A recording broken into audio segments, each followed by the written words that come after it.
नमस्कार दोस्तों। आप सभी का दोस्त एडवोकेट राघवेंद्र सिंह राजपूत। जब भी मुझे समय मिलता है अपने काम से, जब भी मैं फुर्सत होता हूँ, जब भी घूमता हूँ या कहीं बैठता हूँ, तो आपसे थोड़ा सा देश के मुद्दों पर और देश में जो लोग प्रभावित हो रहे हैं नीतियों से, उनकी थोड़ी सी चर्चा करता हूँ। एडवोकेट हूँ तो थोड़ी सी कानून की बात करता हूँ, अधिकारों की बात करता हूँ, संविधान की बात करता हूँ, किसान की बात करता हूँ, नौजवान की बात करता हूँ और इस मातृभूमि की बात करता हूँ। तो आज की जो चर्चा है वो मैं मध्य प्रदेश को टैग करते हुए इस चर्चा को आगे बढ़ाऊंगा कि आप देखिए कि मध्य प्रदेश का जो किसान है वो इस समय चारों तरफ आंदोलित है। और मध्य प्रदेश का किसान जो है, उसकी जो समस्या जो है वो है कि उसे एमएसपी नहीं मिल पा रही है। देखिए, मध्य प्रदेश में एक गजब का काम हुआ है इस बार, और वो काम ये हुआ है कि मध्य प्रदेश सरकार ने जो है वो मूंग की जो खरीदी होती है, उस मूंग की खरीदी पर जो है वो 25% की लिमिट लगा दी है। अब वो खरीदी एमएसपी की है, गवर्नमेंट की खरीदी है, उसके रेट में और बाज़ार के रेट में बहुत बहुत डिफरेंस है। तो वो किसान इसलिए आंदोलित है कि उसको एमएसपी के बाहर जो है वो उसको एमएसपी से जो रेट है, जो सरकारी रेट है मूंग का, वो है 8,000 के समथिंग है, और वो खुले बाज़ारों में 6100 से 6200 से 7,000 तक के लगभग वो जा रही है। मतलब किसान का औसतन अगर आप उसको डाउन रेट देखें तो वो लगभग 200 150 से 200 रुपये 2,000 के करीब, 1,500 से 2,000 के करीब का वो डिफरेंस है, भावांतर है उसमें। कि वो गवर्नमेंट अगर खरीदेगी तो वो 8,000 8,500 के समथिंग का रेट है, और जो प्राइवेट्स बाज़ारों में बिक रही है, मंडियों में जो प्राइवेट्स प्लेयर्स उसको खरीद रहे हैं, वो उसको 6,000 से लगा के 7,000 तक बहुत अच्छी क्वालिटी की मूंग जाती है। तो ये जो एमएसपी का जो पूरा खेल चल रहा है, अब देखिए आपकी मतलब देश के कृषि मंत्री का गृह प्रदेश है मध्य प्रदेश। उसमें जिस तरीके की ये लिमिट, तो मैं ऐसा मानता हूँ कि ये अब किसान को बहुत बड़ा आर्थिक नुकसान जो है, किसान वैसे भी नुकसान में ही चल रहा है। लगभग 2014 के बाद जिस तरीके से डीएपी की बोरियां महंगी हुई, जिस तरीके से डीएपी महंगा हुआ, यूरिया महंगा हुआ, पेट्रोल डीजल महंगा हुआ, फर्टिलाइज़र महंगे हुए, दवाइयाँ महंगी हुई, बीज महंगे हुए, तो किसान तो वैसे भी उसकी जो लागत है वो लगभग 2 से 3 गुना तक चली गई है। लेकिन उसकी कीमत जो एमएसपी की जो रेशो है वो उस महंगाई के हिसाब से नहीं बढ़ा है। कि उसको जो महंगाई आई और उसकी जो इनकम में कमी आई, उत्पादन में कमी आई, मौसम की मार की वजह से कमी आई, तो उसको एमएसपी नहीं मिल रहा है। अब इसी बीच दोस्तों एक बहुत ही दिलचस्प बात हो रही है। आप किसान हैं, इसलिए मैं आपसे थोड़ा सा ठंडे दिमाग से जब भी मैं करता हूँ लाइव, तो मैं सोचता हूँ कि आपके पास जानकारियाँ जाएँ। देखिए दोस्तों, एक तरफ तो आप देखिए कि सरकारें जो हैं वो एमएसपी पर बंदिशें लगा रही हैं कि उस पर लिमिट तय की जा रही है। अब जैसे मध्य प्रदेश का उदाहरण लेते हैं, तो मध्य प्रदेश में मूंग को जो है वो 25% तौली जा रही है। इसका मतलब है कि किसानों के उत्पादन का 75% जो हिस्सा है 75% का जो हिस्सा है, वो 75% का हिस्सा जो है वो प्राइवेट प्लेयर्स के पास जाने वाला है। कि जो मूंग की मंडी से सीधी खरीद होगी व्यापारियों के द्वारा, वो उसके पास जाने वाला है। तो उसमें जो रेट है वो बहुत कम है। तो आप देखिए, इसमें किसानों के लिए समझने वाली बात यह है कि उनके साथ अन्याय यहाँ हो रहा है कि आप देखिए, स्वामीनाथन आयोग की रिपोर्ट पड़ी हुई है सरकारों के पास। केंद्र सरकार के पास स्वामीनाथन आयोग की रिपोर्ट पड़ी हुई है, और स्वामीनाथन आयोग जो है उसकी रिपोर्ट कई वर्षों से पड़ी हुई है, और उसमें जो कहा गया है वो बड़ा दिलचस्प बात कही गई है। उसका मैं थोड़ा सा आपको आज बताऊंगा। स्वामीनाथन जी के बारे में आपको बताऊं तो स्वामीनाथन जी भारत रत्न हैं, और उन्होंने एग्रीकल्चर पर रिसर्च की कि किसान को कहाँ घाटा हो रहा है, उसके साथ आर्थिक अन्याय कहाँ हो रहा है, और उस रिपोर्ट को क्लोजर किया केंद्र सरकार के सामने। ये लगभग शायद मनमोहन सिंह के टाइम पर भी ये रिपोर्ट जो है वो क्लोजर हो गई थी। तो ये C2+50। देखिए इस फार्मूले में किसान के साथ हर जगह जो अन्याय किया जा रहा है। C2+50 का मतलब ये था कि एग्रीकल्चर लैंड जो है उसका, किसान का जो एग्रीकल्चर लैंड है उसका कोई असेसमेंट नहीं है MSP तय करने में, उसकी कोई लागत इंक्लूड नहीं की जाती। जैसे आपकी जो ज़मीन है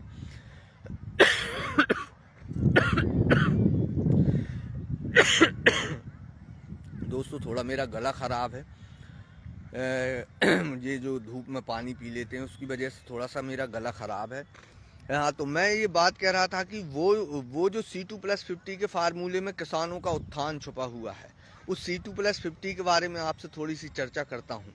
उसमें जो कहा गया कि आपकी जो MSP सरकार तय कर रही है, जैसे इस समय मूंग की जो MSP 9,000 8,500 से 9,000 के समथिंग जो MSP तय की गई, सरकारी रेट तय किया गया, उस रेट में भी आप देखिए कि किसान की ज़मीन का कोई असेसमेंट नहीं है, कि उसमें किसान की भूमि का कोई भी किराया उसमें जोड़ा नहीं जाता, कि उसकी जो भूमि का किराया कितना होगा साल का। आप देखिए इसको आप ऐसे भी समझ सकते हैं, जो मध्य प्रदेश के निवासी हैं, जो अन्य प्रदेशों के भी हैं, कि आप जैसे कौली पे जब ज़मीन लेते हैं, सिगमी जिसको कहते हैं, हम भाड़े पे जो खेती करते हैं लेकर पैसे देकर, तो उसका आप रेट देखिए कि मार्केट रेट क्या है। अपने अपने क्षेत्रों का सभी किसान भाइयों से जो भी मेरी ये लाइव देख रहे हैं, मैं उनसे अनुरोध करता हूं, देखिए कमेंट्स करने में कुछ नहीं है, हम किसान की बात कर रहे हैं, हम राजनीतिक की बात नहीं कर रहे हैं, हम श्रेय लेने की बात नहीं कर रहे हैं। मैं एडवोकेट हूँ, मैं खुद किसान हूँ, तो मैं भी आपके सुझाव लेने की बात करता हूँ। तो आप कमेंट्स में आप अपने सुझाव भी दे सकते हैं, और अपने क्षेत्र की ज़मीन जो भाड़े पे जाती है उसका 1 एकड़ या 1 बीघा जो भी आपके यहाँ चलता हो, उसका रेट आप डालें लिख कर कि इस क्षेत्र में इतने हज़ार की एकड़ पर सिगमी जाती है सिगमी मतलब कौली जाती है, तो उसका असेसमेंट नहीं है। अच्छा, ये यहाँ से शुरू होता है, ये भूमि का असेसमेंट, कि आप देखिए किसान की आज कितना शर्मनाक बात है ये। अब इसको शेयर करता हूं मैं आपसे कि इस देश में आप सोचिए कि किसान की औसत आय क्या होगी। आप सोचिए, उसकी औसत आय जो है प्रतिदिन के हिसाब से उसकी 10 रुपये भी नहीं है। संसद में 5 रुपये से स्टार्ट होकर 10 रुपये भी नहीं है कि उसकी पर डे की एक किसान की आय। आप सोचिए पर डे की आय एक मजदूर से, जो मनरेगा जो स्कीम सरकार की है, जिसमें एक मजदूर को मजदूर की मजदूरी जो है वो 300 रुपये पर डे है, लेकिन इस किसान की जो है उसकी मजदूरी की का कहीं आकलन नहीं है, उसकी भूमि का लागत में उसका कहीं कोई आकलन किया ही नहीं गया है। तो इसके हिसाब से जो MSP अभी बिना इसके हिसाब से तय हो रही है, उसमें C2+50 का मतलब ये था कि उस लागत को भी प्लस करके और 50% एक्स्ट्रा जो है वो किसान को उसका मूल्य दिया जाए, ताकि वो फायदे में रहे। अब आप देखिए ये फार्मूला सिर्फ MSP पर लागू नहीं होता है, ये फार्मूला आपके साथ बैंकों में भी लागू हो रहा है। अब आप किसान हैं दोस्तों, मैं आपसे थोड़ा सा फुर्सत मैं चर्चा कर रहा हूं। आप देखिए कि आपके बैंक में जब आप क्रेडिट कार्ड बनवाते हैं, आप क्रेडिट कार्ड बनवाने जाते हैं, तो आपकी जब बही की सारी फोटोकॉपीज ली जाती हैं, खसरा की नकल ली जाती है, खतौनी की नकल ली जाती है, और फिर उस नकल में क्या देखता है बैंक ये देखता है कि आपकी जो भूमि है वो सिंचित है कि नहीं है।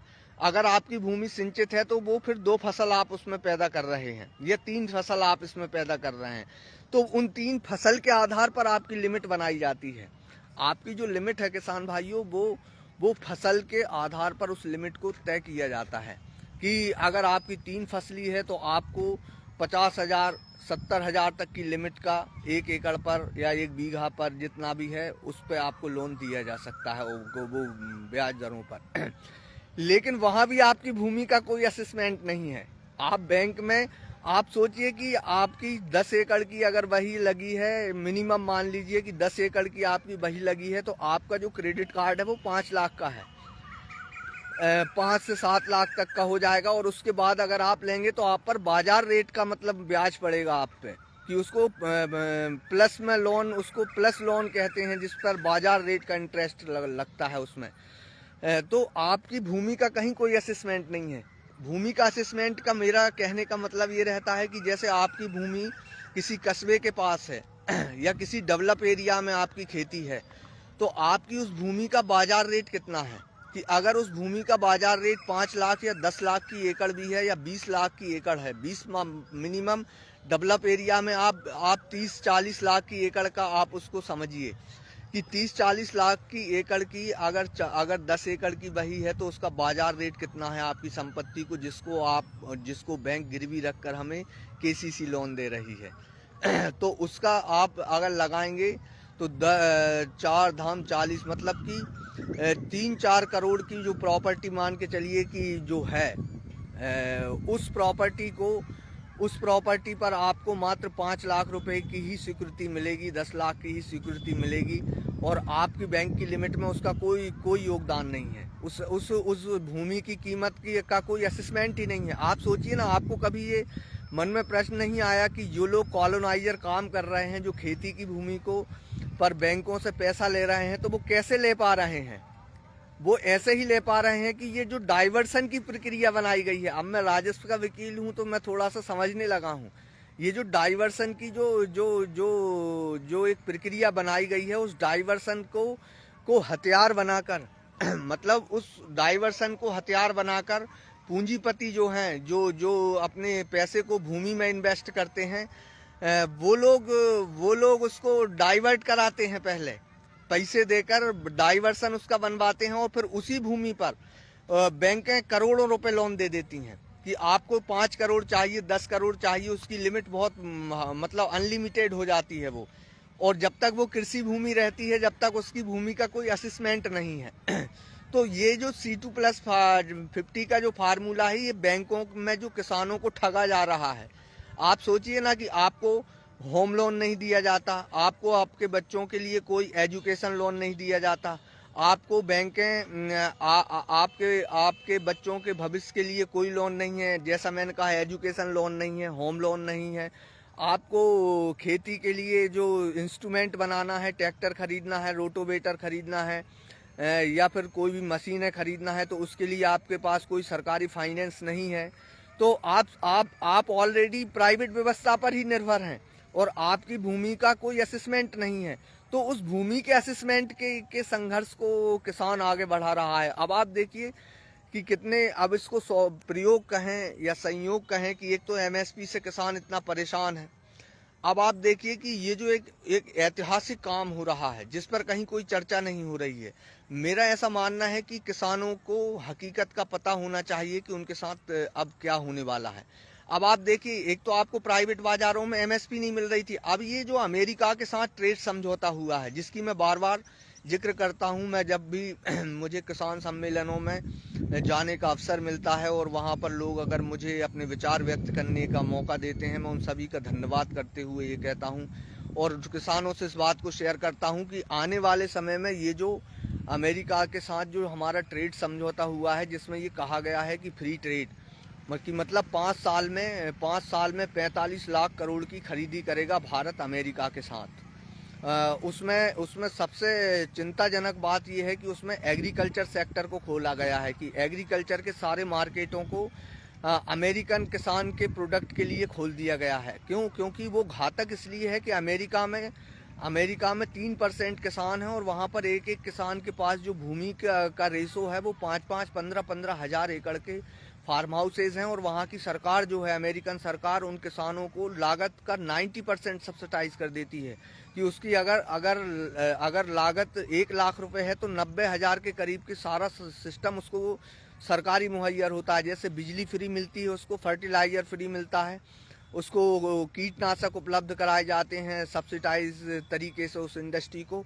तो ये उसको उत्पादन बहुत सस्ता पड़ता है। तो इस ट्रेड डील में ये जो कहा गया है कि भारत में जो जीरो आयात शुल्क पर जो एग्रीकल्चर प्रोडक्ट आने की बात हो रही है कि सस्ता मक्का। अब आप देखिए, एथेनॉल, मक्का सिर्फ खाने के काम में नहीं आ रहा है इस समय, एथेनॉल, एक तो एथेनॉल बनाने की जो प्रक्रिया है वो हमारे देश के लिए बहुत खतरनाक है कि उसमें 1 लीटर एथेनॉल बनाने के लिए 1,000 लीटर पानी का इस्तेमाल होता है। तो आने वाले समय में जल संकट इससे गहरा सकता है क्षेत्र में। तो एथेनॉल बनाने के लिए जो मक्के का उपयोग किया जा रहा है, तो हमारे देश के किसान का मक्का क्यों नहीं बिका इस साल? तो वो इसीलिए नहीं बिका क्योंकि कम आयात शुल्क पर सस्ता उत्पादन जो है वो भारत में डंप कराया गया और उसका इस्तेमाल किया गया और किसान को वंचित कर दिया गया कि किसान को उसके मक्के का प्राइस नहीं मिला। ऐसे ही कपास के साथ हुआ कि जीरो आयात शुल्क पर कपास को आयात करा लिया गया और फिर भारत के कपास के किसान को उसका मार्केट ख़त्म हो गया। तो ये जो ट्रेड डील है, ये किसान का ये जो प्राइवेट मार्केट से ही अभी वो परेशान है, वो और ख़त्म होने वाला है। क्योंकि सस्ता मक्का, सस्ता गेहूं, सस्ता दूध से बने हुए प्रोडक्ट, सस्ता सोयाबीन का तेल जब मार्केट में आएगा अमेरिकन पैकिंग में, तो आप सोचिए कि हमारे किसान का मार्केट कहाँ जाएगा। वो प्राइवेट मार्केट भी ख़त्म हो जाएगा इस डील से।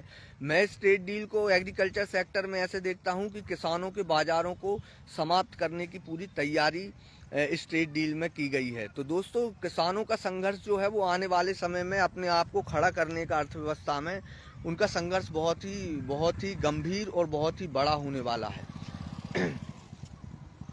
तो मेरी आप सभी से, किसानों से, नौजवानों से, सभी से मेरी विनती है कि आप इन मसलों पर विचार करें। आप किसान होकर इस संघर्ष को देखें कि आपके साथ क्या किया जा रहा है। आप अपने अधिकारों की बात करें। जैसे मैंने बैंकों में बताया आपको कि आर्थिक अन्याय अब आपके साथ हर जगह हो रहा है। तो इस आर्थिक अन्याय को सुधारने के लिए जो नए कानून अब बने तो वो किसानों के हित में बने, इसके लिए हमें संघर्ष करना है। और ये अमेरिका से जो ट्रेड डील हुई है, ये तो वापस होना चाहिए। अगर किसान को इस देश में मार्केट में खड़े होना है तो ये तो वापस होना चाहिए। इसी नोट पर दोस्तों आज मैं अपनी लाइव को समाप्त करता हूँ। 2 बार कोशिश की लेकिन कट गई लाइव। अब उसका हो सकता है कुछ अन्य कारण भी हो। लेकिन आपको अगर मेरी सलाह या बात, अगर आपको मेरे विचार अच्छे लगे हों तो आप मेरे वीडियो को ज़्यादा से ज़्यादा शेयर करें। देखिए, आपके शेयर करने से मतलब किसानों तक इन बातों का पहुंचना बहुत आवश्यक है। तो एक शेयर से कुछ नहीं है, आपका थोड़ा सा डाटा लगेगा और लोगों को ये जानकारियां मिलेगी कि असल में उनके साथ उनकी जो एमएसपी की व्यवस्था को ख़त्म करने की कोशिश की जा रही है और जो अमेरिका से ट्रेड डील में किसानों के बाज़ारों को ख़त्म करने की कोशिश की जा रही है, इसके कारणों के बारे में वो जाने। तो दोस्तों, मेरी आपसे करबद्ध प्रार्थना है कि आप मेरी इस वीडियो को ज़्यादा से ज़्यादा शेयर करें और अपने क्षेत्र में बताएं कि आपके क्षेत्र में और क्या क्या आपके साथ आर्थिक रूप से अन्याय हो रहा है, और अपनी राय को भी रख सकते हैं। दोस्तों नमस्कार, धन्यवाद, जय हिंद, जय भारत, जय जवान, जय किसान।